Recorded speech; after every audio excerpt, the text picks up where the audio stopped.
Welcome back to Hypnosis Today, where we explore how people are using hypnosis to achieve remarkable things. If you've just joined us, we have as our guest Bob Choate, who is sharing his experience about how he is integrating hypnotherapy with life coaching. And we're going to pick it up about how we can help our clients who are self-sabotaging, especially our weight clients. Now, our weight clients come in and they tell us that they would like to achieve that light and healthy body. And yet, as we talk more to them, many times we find out that the food they are eating and the movement that they are doing is in exact opposition, it's the exact opposite to achieving their goal. Can you tell us, why does that happen with many of our weight loss clients? Well, if you think about when they have their goals, a lot of that is more of the rational thinking. But as we know, as hypnotherapists, that it's our subconscious mind that actually controls everything. So somebody who self-sabotages has a negative belief about themselves. They actually do not believe that they're even worth getting healthy. Wow. So they will actually do things to self-sabotage. And an example is love. A lot of people will associate food with love.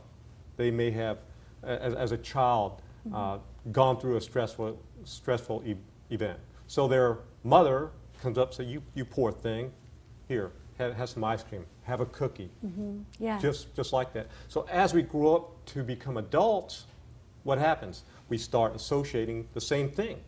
Deep in our subconscious mind, we get stressed, what do we go to? Thing of ice cream. Or cheesecake, I think, is a big thing with women now. Yes. Yes. Yeah. And the weird thing is that after that's a feeling of I need love, we eat the cheesecake, they eat the ice cream, and then right after they're done, they're filled with like self-loathing after they see what they have eaten. Yes, there's a lot of guilt inside there. Yes. And they start saying, you know, I feel guilty, so that proves to me that I'm not worth it. And I've had clients like that would be going at a really, really good level, then all of a sudden they eat a piece of cake or some ice cream. And I tell them, you know, that's fine. That's fine. In fact, I even suggest to them, when you reach a certain milestone every single month, give yourself one of these things. You can have a slice of cheesecake. Yes. Yes, you can have a cookie or ice cream. Reward yourself with that, and then continue to move your progress. By the way, I do that myself. Yes. And my body fat is down in the single digits. Beautiful. So how are we going to change the association of love with ice cream and cheesecake, with hypnosis? Okay. In terms of the ice cream and cheesecake and love, and love, is to now take love and associate it to eating healthy foods and loving that golden self. So you're going to now treat through self-care, and the self-care includes exercise, it includes healthy foods, it includes associating with more healthy people. So all that is part of your self-care. And even taking a walk in nature is part of the self-care. Yes. So this is what your love, and I actually, under hypnosis, especially the walk in nature, I have them walking through that and really caring for themselves and looking at all the healthy choices as they walk through a special place in nature. Yes. And then I have them do it in real life. Absolutely. Well, the newest and hottest thing in hypnotherapy now is giving homework and giving, I love, you call them challenges, but many times, Bob, someone will come back into your office the next week and you'll say, tell me about how your week was, tell me about your challenge. And they look at you and they give you a billion excuses about why they didn't do it. What are the most common excuses you get? Well, some of the most common excuses is that I didn't have the time to do it. You know, my work is taking up my time, my family's taking up my time, I'm stuck on a freeway. Yes. And, you know, there's a million different excuses. Sure.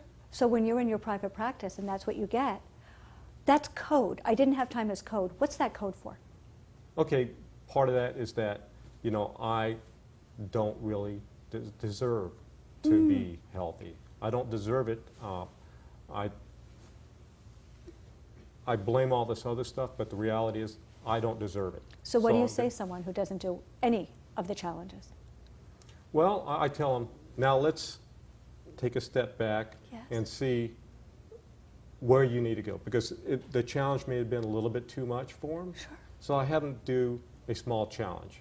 And one of the things I actually tell them is that when you first was looking to get help, you actually found me. Yes. That's a success. So I need to build upon those kind of successes. When they come back each week, Yes. that's success. I also have them look in the past for any other successes to build on. So they need to have those kind of positive reinforcements.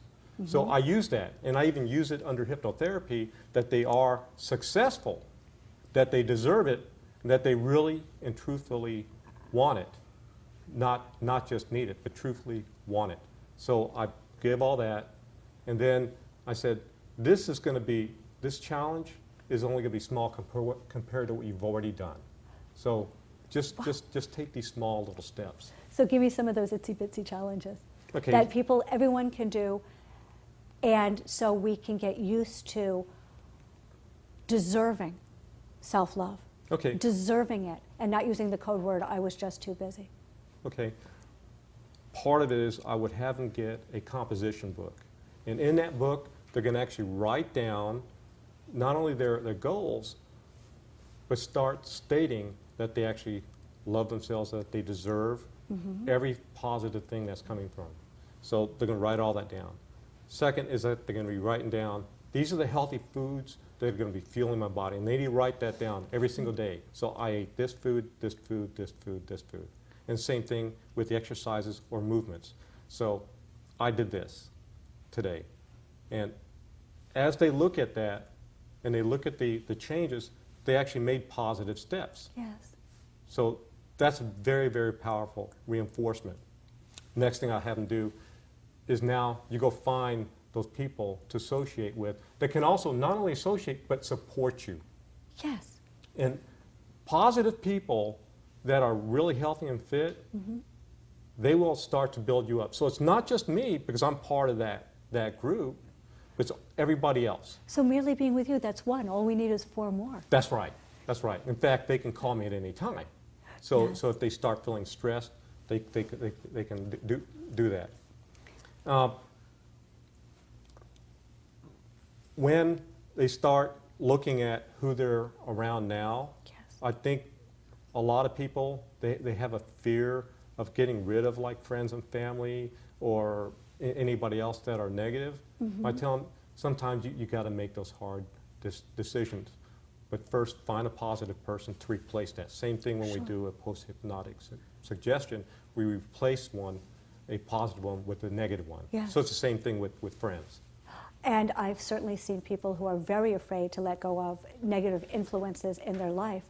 Part of it, I think, is because, wow, if I hang out with a fit person, then am I going to feel less than? If I hang out with someone who's doing less than me, am I going to feel more than? And do you find that too? Yes. They actually feel they don't deserve to be with somebody else. But once they get in with these kind of people, then, because these people are really supportive of them, Yeah. so it's a big change. It's a big change. These people are constantly supporting and building them up. So that really builds them up. Yes, yeah. I tell you, I love the composition book and writing down, because we got all the elements there. We got the idiomotor response of the writing. Exactly. We have the rehearsing when we're thinking about it, writing it down and then reading it over. Well, that's 3 post-hypnotic suggestions right there. But now I need you to help me with something. Okay. Are you ready? Sure. Bob, I hate to admit it, but sometimes when I'm working with weight clients and I see that the action is exactly opposite to the stated goal, I get frustrated. And I bet that's not that uncommon with other hypnotherapists. When someone is not doing any of the challenges, when someone is doing the opposite of what needs to be done, and what can I do as a hypnotherapist to begin to detach a little bit from my emotional connection to what my client's doing outside of my office. Well, one of the things that I learned at HMI is to look at step back as a third person. Yes.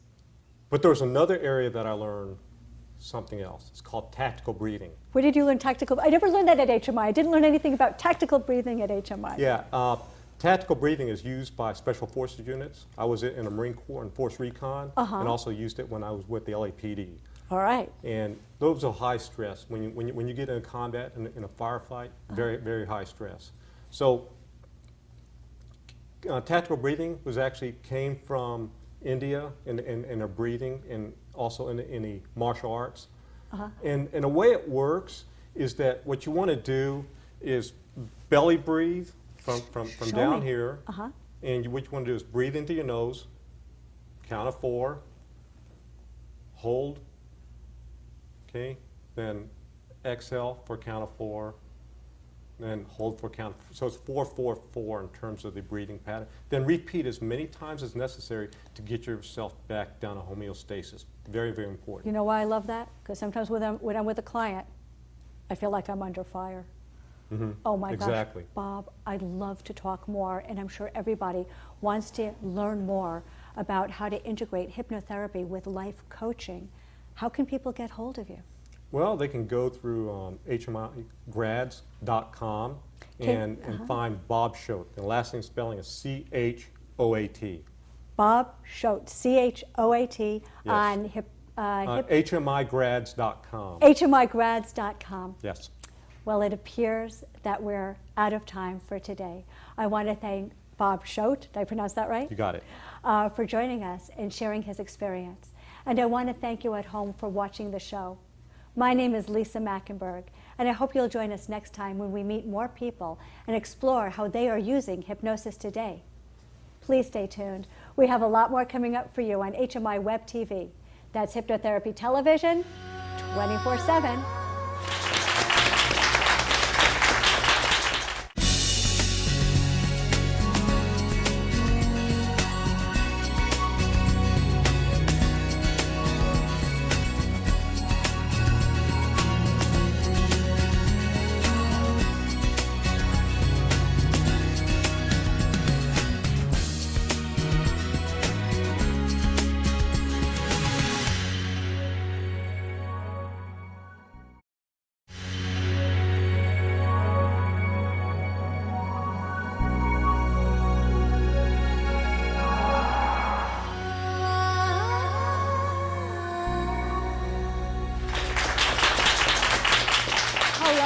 Welcome back to Hypnosis Today, where we explore how people are using hypnosis to achieve that light and healthy body. And yet, as we talk more to them, many times we find out that the food they are eating and the movement that they are doing is in exact opposition, it's the exact opposite to achieving their goal. Can you tell us, why does that happen with many of our weight loss clients? Well, if you think about when they have the goals, a lot of that... Remarkable things. If you've just joined us, we have as our guest Bob Choate, who is sharing his experience about how he is integrating hypnotherapy with life coaching. And we're going to pick it up about how we can help our clients who are self-sabotaging, especially our weight clients. Now, our weight clients come in and they tell us that they would like to... is more of the rational thinking. But as we know, as hypnotherapists, that it's our subconscious mind that actually controls everything. So somebody who self-sabotages has a negative belief about themselves. They actually do not believe that they're even worth getting healthy. Wow. So they will actually do things to self-sabotage. And an example is love. A lot of people will associate food with love. They may have, as a child, gone through a stressful event. So their mother comes up and says, you poor thing, here, have some ice